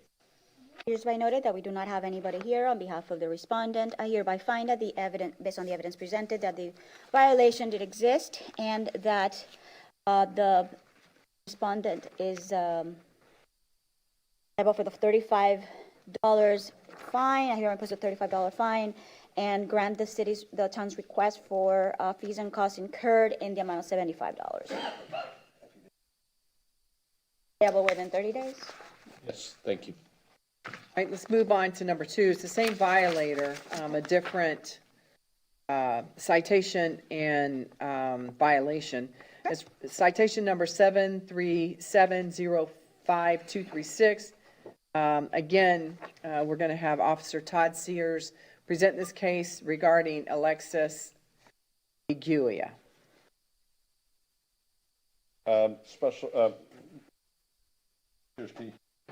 Previously been sworn, correct? Yes, sir.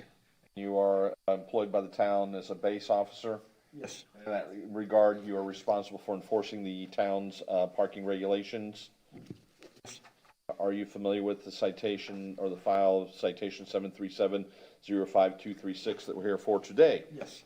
Are you so familiar? Please tell the special magistrate. Going through the files, Officer Weber on April 11th at 2:47 p.m. was patrolling Old San Carlos and observed a vehicle parked in space 18 that had been parked there for longer than 2 hours.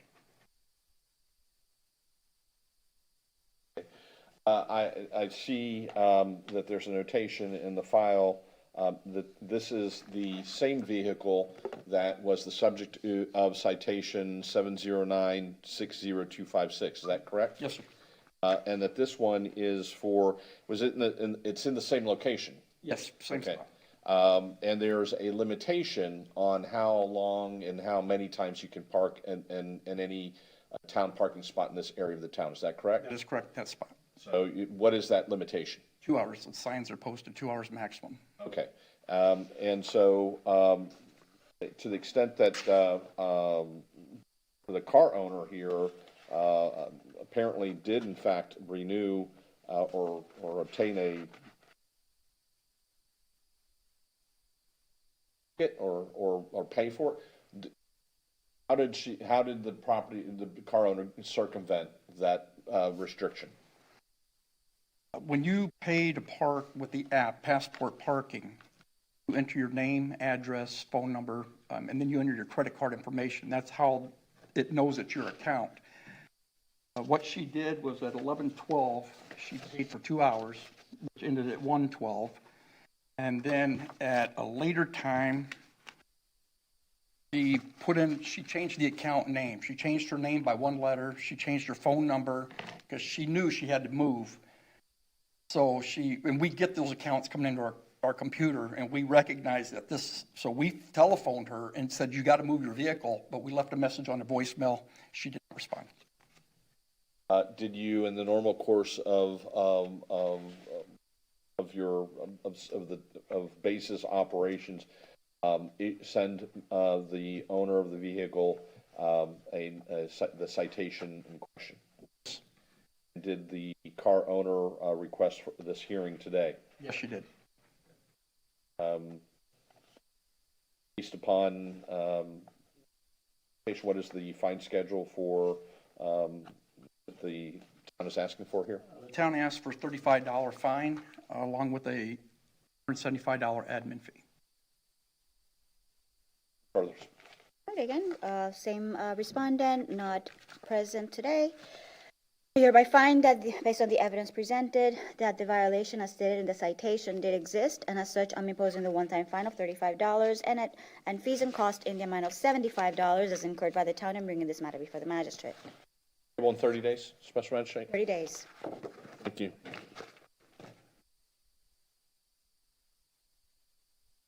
Okay, now. Okay, number 4 on the agenda is going to be, the violator is John Howard. The base officer presenting this case is Kevin Beshabem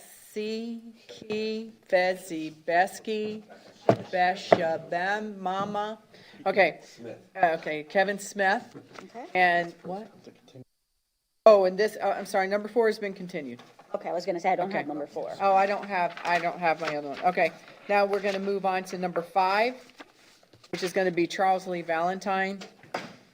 The citation number is 2406. The case officer presenting this case is Kevin Smith. Shebashevsky. Shevashet.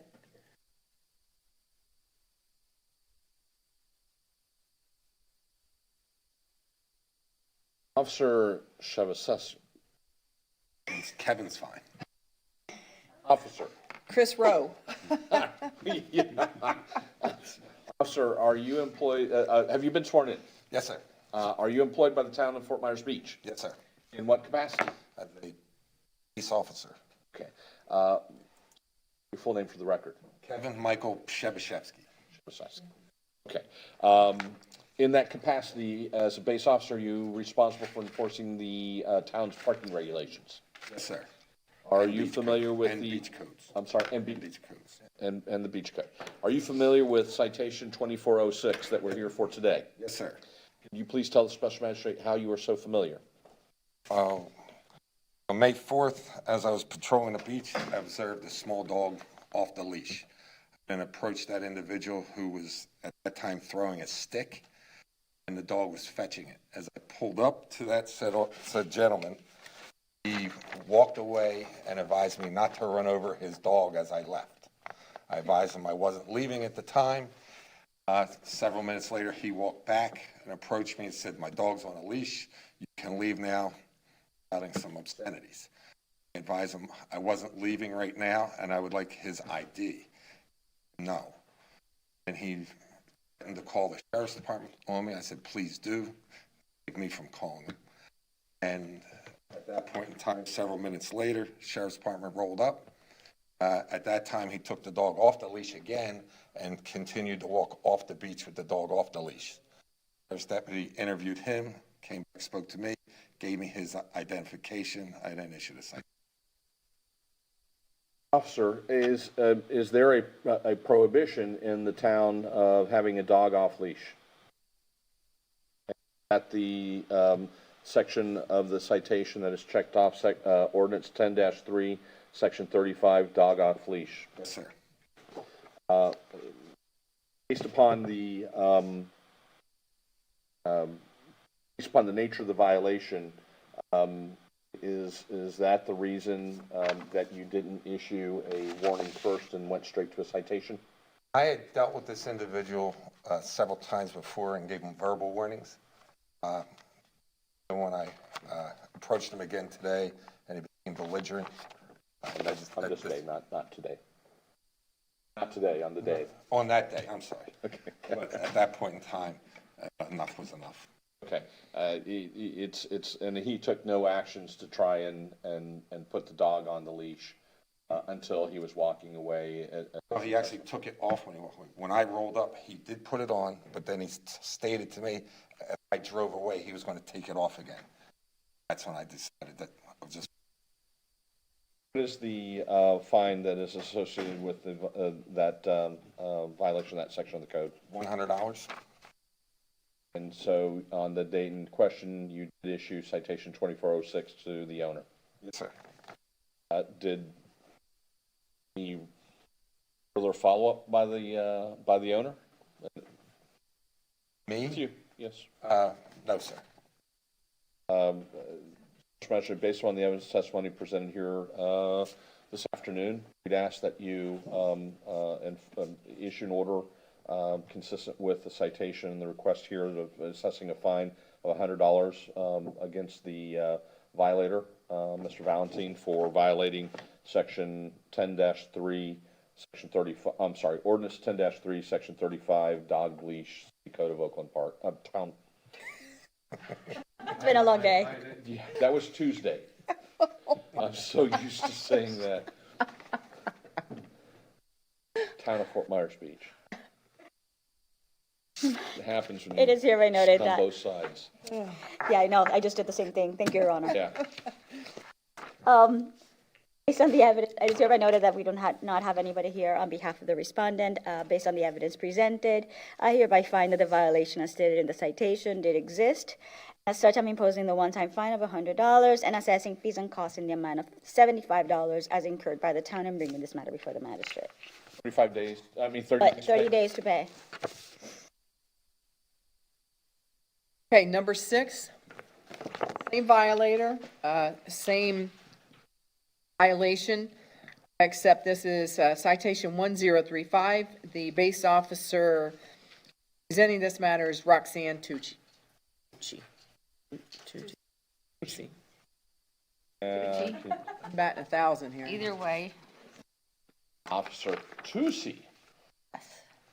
You've been sworn in, is that correct? yes, I have. Can you please state your full name for the record? Roxanne Tucci, You are employed by the town of Fort Myers Beach? I am. What capacity? Beach and Street Enforcement Officer. In that capacity, are you responsible for enforcing the town's regulations with regard to activities on the town's beaches? I am. Are you familiar with the circumstance in which citation 10-35 was issued? Yes. Please tell the special magistrate how you are so familiar. Yes, madam. I was working that day. Approximately, it was on May 4th, around 2 o'clock. I observed a white and brown small dog running loose off the leash. Beside him, near him, was Mr. Charles Lee Valentine. And I have had interactions with him before with the dog. I've given him many verbal warnings also. Got to put your dog on the leash. But this time I told him, I said, you need to put your dog on a leash. And he did. Left the area. Came back about 45 minutes later, around 2:45, and I seen the dog on the leash, but it was sitting there's approximately like 5 females on their own towel. Mr. Valentine was away from them, and the dog was loose. On the leash, but Mr. Valentine had no control of the dog.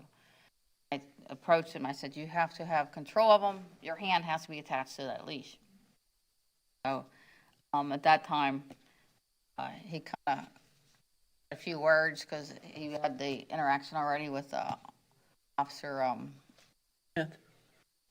P, and, of course, he was, saying, well, tell him, our other words, he needs to know how to talk to people, and I'll put the leash on. And he said, I'll see you in court. This is what he said in the end. He said, I'll see you all in court. I told him it was May 20th, what time the court was. Then I gave him a citation, and it was for $250 because the officer already gave him a citation for $100, so it was the second time. It was $250, and I gave him the citation, which he refused to sign.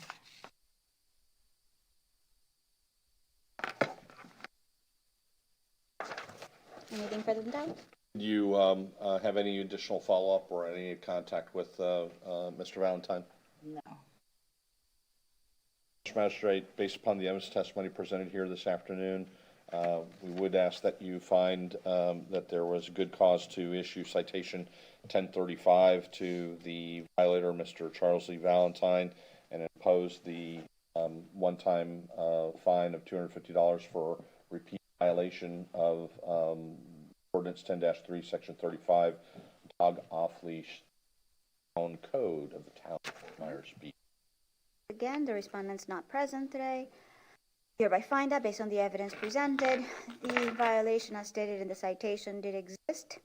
This was the second time, ironically on the same day, that the violation had occurred despite multiple warnings and a prior citation. As such, I am imposing the one-time fine as a repeat at $250 and assessing fees and costs in the amount of $75 as incurred by the town in bringing this matter before the magistrate, all payable within 30 days. Thank you. Hey, Madam Magistrate, we're going to move on to the only imposition of lien case that we have today. This is going to be a familiar name that you've heard before. Miss Dania Ortiz, a code officer presented this case is short-term rental coordinator Kristen Schumacher. The case number is CE 200597.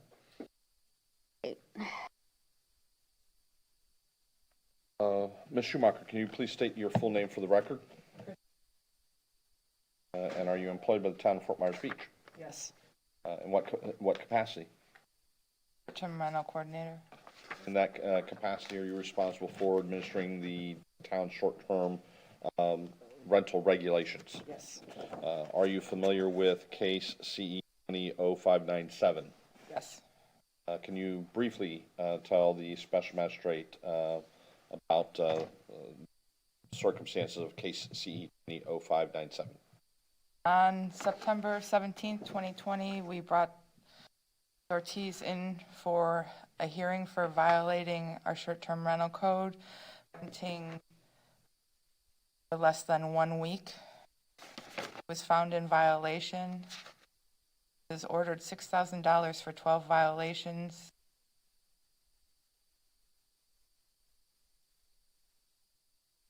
This is a repeat case as well.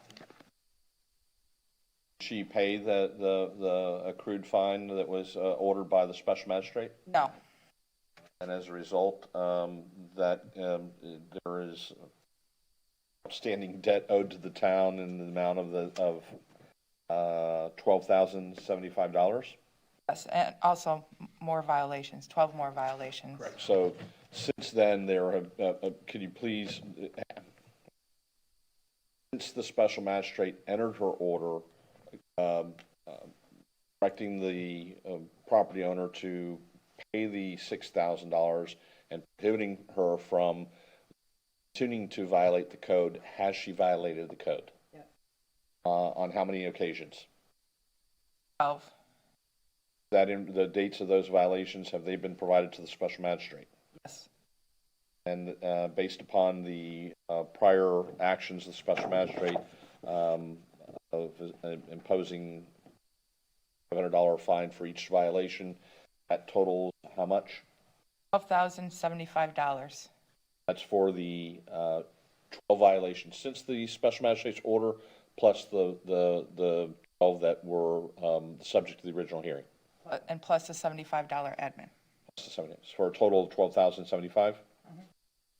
Special magistrate, based upon the evidence testimony presented here this afternoon, we'd ask that you certify the amount of the accrued fine in case E200597 and the amount of $12,075, and authorize staff to take appropriate steps to record an order to that effect in the public records, and so the same can constitute a lien against the property thereafter. Okay. It is hereby noted that we do not have anybody here on behalf of the respondent. Based on the evidence presented,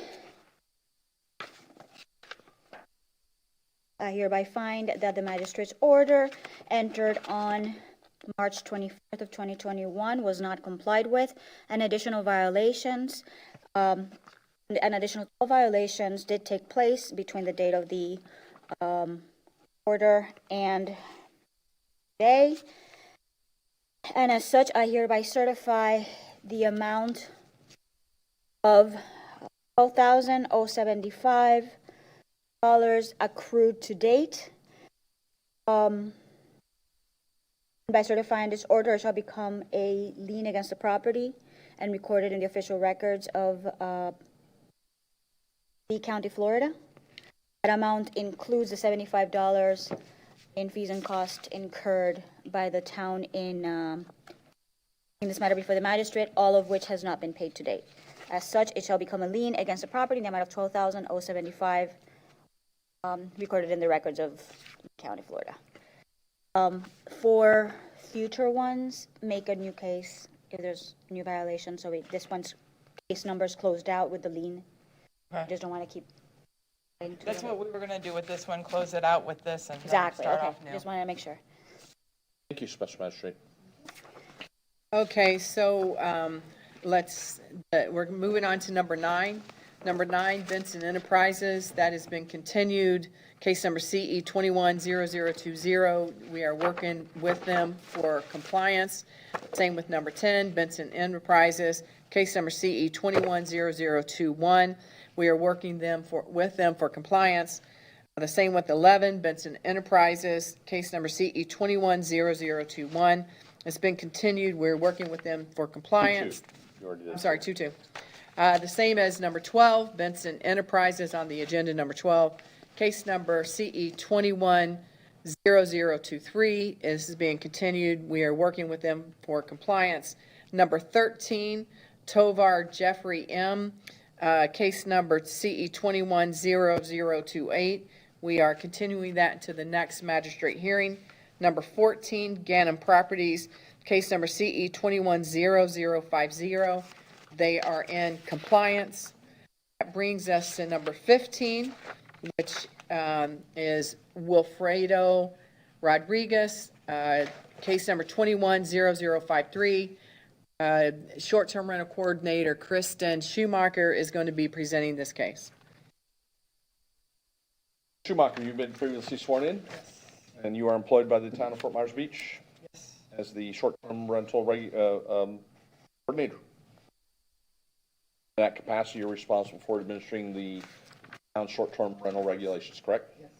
Are you familiar with the case number CE 21053, the owner of record, Wilfredo Rodriguez, location of the property 5765 Lauder Street, and alleged violation of section 342391 of the town code? Yes. Please tell the special magistrate how you are so familiar. Received a complaint that property owner at Mr. Rodriguez is renting multiple times during a 1-month period.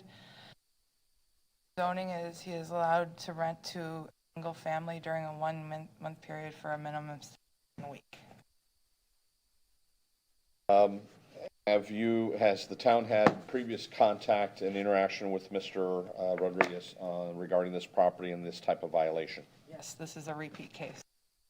And the documents that are in the file that have been provided to the special magistrate and entered into the record reflect the various dates that the rentals have taken place? Yes. and they indicate, and they're consistent with your review of the online information about the rental. Yes. Okay. And these photographs were taken by town staff, is that correct? They accurately reflect the activities that are reflected in the photographs on the date they were taken? The back ones are from the town staff. I do have complaint photos from the neighbor, which is the second, starting page 28. It also provides pictures. I'm speaking with regard to the town photographs. yeah. So, and those indicate generally days that rental activity was taking place, and that there are different cars at the property on those different dates that testified to earlier about the violations. Yes. Further, Madam Special Magistrate, based upon the evidence testimony presented here this afternoon, we would ask that you find that the property is in violation and continues to be in violation of the code, particularly as it relates to the dates testified, that they be considered a repeat violation, that the Special Magistrate assess the maximum fine authorized under law and in the town code, as well as the administrative fee of $75. As far as if the magistrate is inclined to, as staff is asked to find that there are violations, specific dates, and assess a specific amount, that those be payable within 30 days.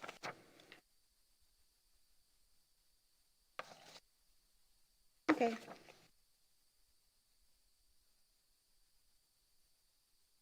According to I'm trying to my fig- calculations, it's $3,500, 7 violations. So it's got, I'm looking at more than that. He's got 5 in March, 3 in April, I'm sorry. 2 in May.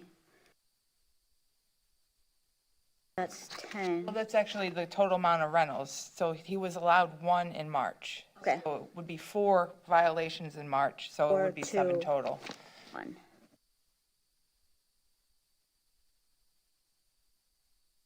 He would have, he has 7 violations.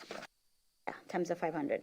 You're good with math, there you go. All right, I hereby find that the violations as stated in the notice of violation did exist, and based on the evidence presented, there have been 7 violations between March 5th and May 15th. I'm assessing a fine in the amount of $500 per each violation, there being 7, for a total of $3,500.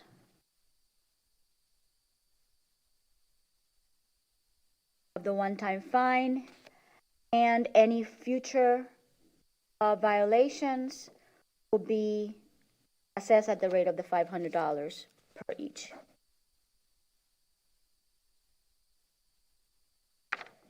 Thank you. I'm also awarding the town's request in the amount of $75 for fees and costs incurred by the town in bringing this matter before the magistrate. All payable within 30 days. Thank you. Okay, Madam Magistrate, number 16, Bhatnagar Piyush, case number CE 210063 has been continued. Number 17, Holman Herbert, case number CE 210119 has been continued, which brings us to our last matter on this agenda. Lou Ellen, case number CE 210122. Our short-term rental coordinator presenting this matter is Kristen Schumacher. Ms. Schumacher, you've been previously sworn in. Are employed by the town of the Fort Myers Beach as its short-term rental coordinator. Yes. In that capacity, you're responsible for enforcing and regulating the town's short-term regulations. Are you familiar with the property that's located at 6672 Estero Boulevard, A108, owned by Ellen Blue? Yes. Subject of case number CE 210122. Yes. Are you so familiar? I received a, excuse me, I received a complaint about unregistered short-term rentals at Enderec. which one of the buildings is 6672 Estero Boulevard. I sent out of notice of hearing, notice of violation after I found a rental ad online. You reach out to the property owner? You attempt to?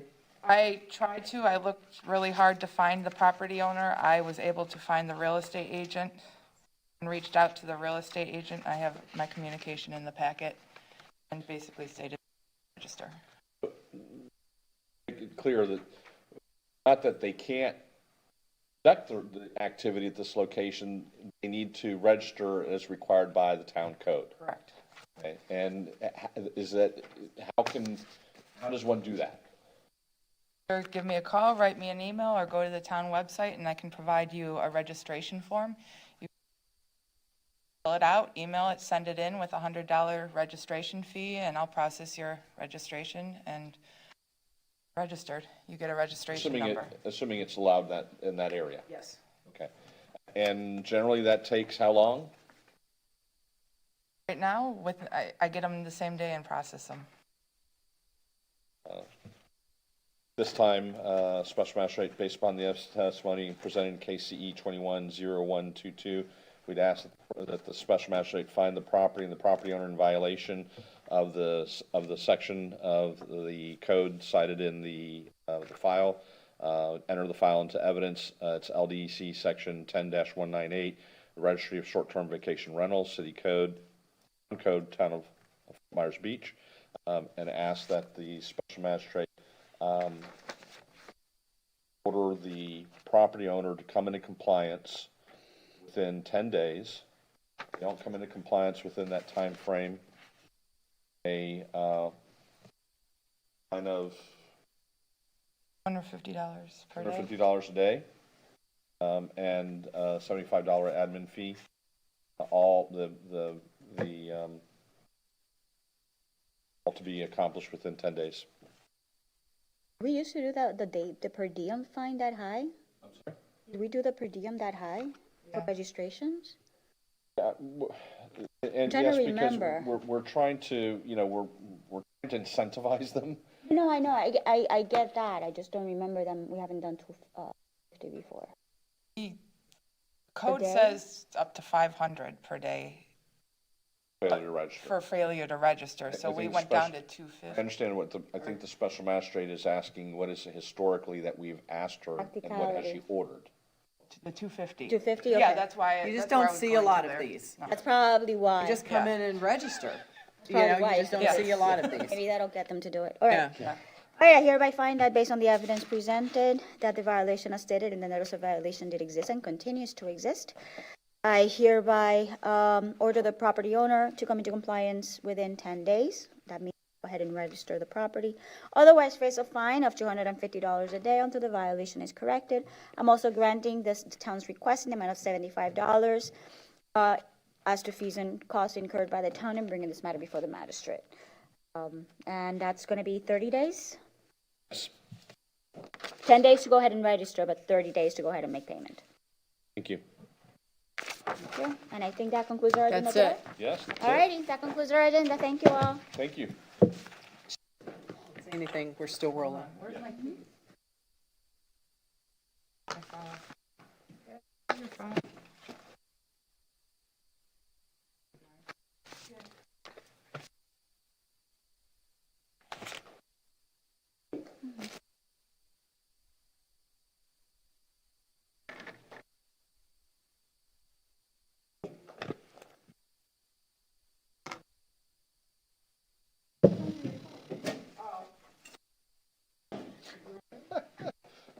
Have stuff laying around.